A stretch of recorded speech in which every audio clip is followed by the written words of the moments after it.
Bonjour, je voulais vous parler de l'argent. Alors, je suis coach entrepreneuse. Je viens d'une famille un peu dysfonctionnelle et je suis seule, indépendante, mais toujours en difficulté financière.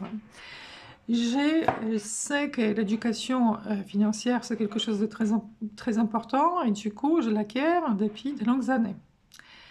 Mais le problème, c'est que je n'ai pas toujours appliqué ce qu'il fallait appliquer et j'ai souvent sauté les étapes parce que je pensais savoir mieux et ce qui s'applique aux autres ne s'applique pas à moi. Évidemment, c'est pour ça je suis là où j'en suis. Aujourd'hui, je voulais vous parler de la relation à l'argent que vous avez, la fuite, l'oubli, les dénis, l'amour, la haine.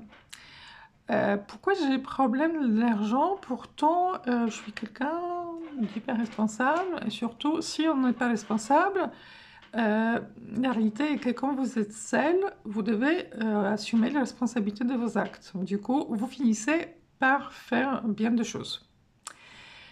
En 2025, j'ai décidé de finir mon processus de désendettement total parce que c'est quelque chose qui me pèse depuis de longues années. Et même si je sais comment faire, j'ai jamais vraiment fait. Et là, depuis quelques mois, j'y travaille et je me rends compte que le processus, déjà, c'est super agréable et c'est super... vous sentez hyper puissante. Alors, pour savoir d'où on part, moi j'ai réalisé que j'ai copié sur ma famille, ce qui est un peu normal sur ma mère, qui est une mère célibataire. Alors, dans les pays communistes, comme la Pologne, quand j'étais très jeune, il n'y avait pas de banques, mais il n'y avait pas de chômage aussi. C'est-à-dire, les gens gagnaient pas beaucoup, mais ils gagnaient. Alors, afin de finir les mois, s'il y avait quelque chose d'imprévu, qu'est-ce qu'on faisait?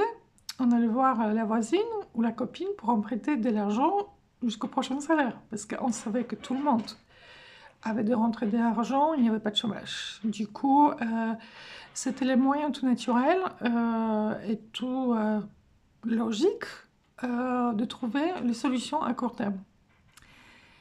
Alors, moi, ça m'a un peu résonné dans ce sens que si j'ai pas d'argent, ce qui est souvent le cas, parce que quand vous gagnez minimum en Île-de-France pendant des années, et surtout si vous avez des choses à côté, vous en sortez pas.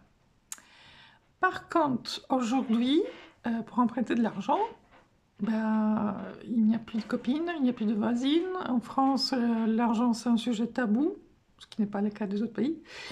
Et du coup, vous devez voir la banque où, les plus souvent, on finit par le crédit revolving, qui a beaucoup d'impact négatif sur du long terme.